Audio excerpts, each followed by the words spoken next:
So you make a proposal. I don't think there's any bar. You don't need to worry whether it's capital goods or not, as long as it can be reasonably classified within that, and you make your proposal, and certainly we are willing to look at it. Some of our, let me add that some of our public sector companies are also, public sector companies under Department of Heavy Industry are also looking at diversifying into medical equipment. So there is no bar on medical equipment, major medical equipment being considered. Can I supplement that, sir? Yeah. Can I? Yeah, please. I'll also suggest you have a look at the scheme of Department of Electronics, which is modified SIPs, MSIPs. They are directly giving a 25% equity to the electronic manufacturers. And if medical electronic is not part of that scheme as of now, but it will be very much eligible for under that scheme, because a lot of other electronic products have got the support. You've got, in fact, the consumer electronics are also getting supported under the that scheme.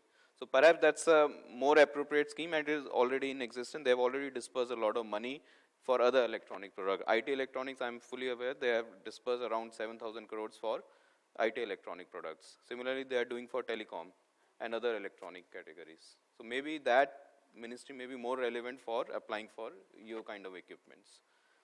Right. Hello. Yeah. Please identify yourself. Myself is Umesh Shukla from Iogen Consultants. I am an industrial project consultant.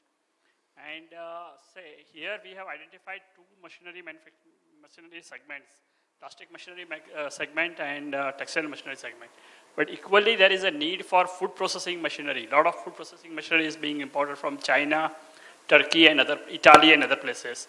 And this needs to be manufactured in India, because India is now coming up fast as a food processing hub for the world.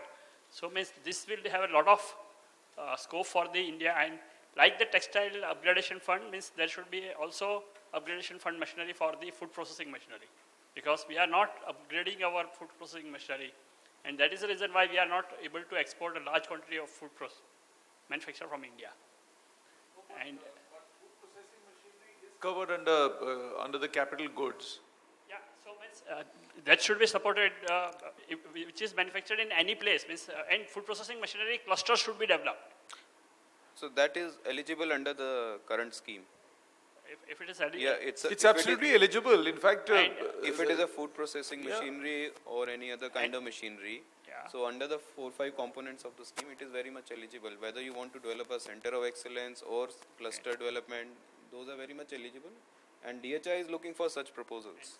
Second thing, Gujarat being also automobile spare parts manufacturing center like Rajkot is having a diesel engine manufacturing place. So means there also supports for the new industries or SMEs which are coming up there. From the technology point of view, means technology can be imported for a group of industry, and that way it can be economized. So that technology transfer can be helpful. You see, for the auto industry, there are already existing schemes, and the auto industry, of course, is a thriving industry in its own way. But to the extent that that anything under auto industry can get covered under the capital goods, I again would state that there's really no bar. I mean, as long as we are already looking at because there are certain technologies which have cross-cutting applications, right? There is no bar, but you'll have to come up with something more specific, and I'm sure we can have a look at it. Okay, thank you, sir. In fact, you can request your Rajkot Engineering Association to approach DHI. Give a mic over there. Yeah. No, here. You want to answer? It's there. Mic is there. Mic is there. Good afternoon, all of you. First of all, I thank the association for inviting me for this. I am Professor Ramakrishnan, who has been teaching 43 years in 3 different IITs. First 6-7 years in IIT VHU Varanasi, the different kind of cultural environment. Then 30 years in IIT Bombay, vibrant and cosmopolitan place. And now last 4-5 years I am in IIT Gandhinagar teaching. So almost, plus adding another 6 years of an MTech PhD from IIT Bombay, almost my 50 years of life I have spent only in various IITs. What I wanted to mention is that a word of caution, because it's all very good to have centers of excellence, activities, plans, and schedules and all, but the human resource is very important. And if you look at what happened from at least as I recollect, from 1960s till 1992, we had a wonderful program of de-skilling engineers by license permit, because nothing was allowed to be made in India, nothing was developed in India. Collaborative drawings were coming and nothing was allowed to be changed. You produce as told standard operating process. And then afterwards, after 1992, the continuation of de-skilling was even more predominant because IT became the word for engineers. And we claimed that we need 5 lakh engineers per year who are all employed by the IT sector. Technically speaking, they are not engineers. They are programmers and program writers. So that de-skilling continued. And CII or FICCI, I don't recollect, also made a statement that 80% of the people coming out of the engineering colleges are unemployable. That is terrible. Because we went on producing engineering colleges also without either teachers or equipment or anything else, and now we find that what to do with them. We are not knowing. And the remaining small percentage of engineers who are good, if they want to work in engineering, they go to USA. And if they, for some reason, have to stay in India, they will go either to IT or to investment banking or to IMs. So they are also lost for engineering. Now, with all these wonderful centers, who will run the show? I think that this also might be a very important factor. We may have wonderful equipment, we may have wonderful plans, and I really appreciate the plans of the current government.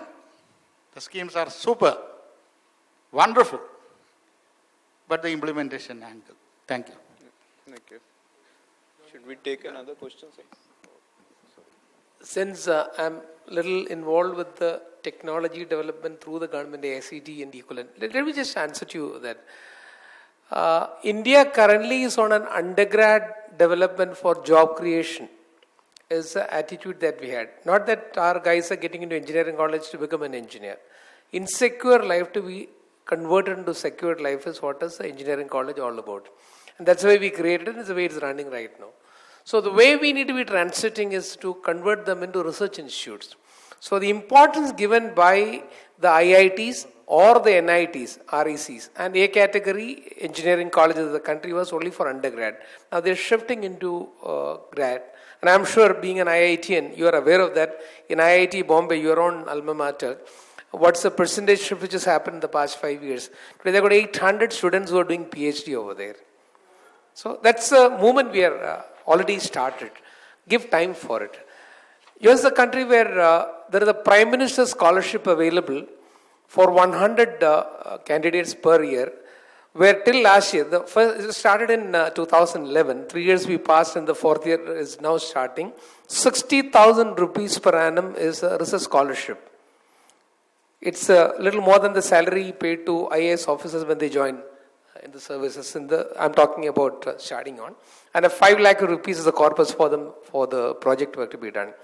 So initiation is already done. In my opinion, it would take approximately a decade for us to come to a level where the NITs, IITs and A category engineering colleges becomes a research associations. The purpose of the government to have the COEs embedded in IITs, now IITs, now PhD is another one. We're recommending good colleges so that the next generation of engineers will have an opportunity to remain over here. We don't need all Indians to research. We don't need all of them to create technology. Then who will consume it? We only need a part. We've got huge population and huge number of colleges also. So it is happening. What we need is a positive attitude and all of us have to support it. The elders of the country has got to think for the future of the youngsters of today. That's what you've got to worry about. It's happening. Be positive. Yes, sir. Sir, I have a question regarding the technology acquisition fund. Like there is a like up to 25% of the technology cost would be given by the DHI under the scheme. Now, since there is a scope of maybe changes in terms of the requirement of the industry, so I would like to know that unlike the consortium approach for Center of Excellence, where we need the 4, 5 or even more industry people to come together and form a consortium to develop something, in technology acquisition, will it be possible that maybe 1 or 2 companies together coming and acquiring a technology and seeking DHI support, one thing, and in case the cost of the technology is above the mandatory 10 crore limit which is there, can it be increased? So could you please enlighten? I'll take the second one first and ask Mr. Lakra to address the first one. Insofar as the money part is concerned, 10 crore is frankly, as of now, that is the ceiling. That is the ceiling. But, depending on what are the competing claims, I think we can approach the government, we can approach the competent authority to take a view. I mean, as long as the broad proportion remains, if it's 25, 75, it remains that. And if you are seeking more funds for that, we can depending on what are the competing claims. You see, if there are only 2 or 3 proposals that have come in, say, even after 2.5 years have expired, then we can definitely look at it in a more progressive manner. And so it all depends on what are the competing claims. The first one I'll request Lakraji to address.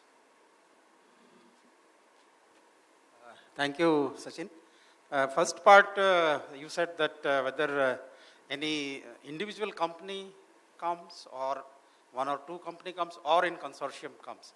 Then if you read the scheme, it is very clearly written that industrial unit, it's a single unit. But that can be considered as consortium as well, maybe 2 or 3 or 4, whatever it is.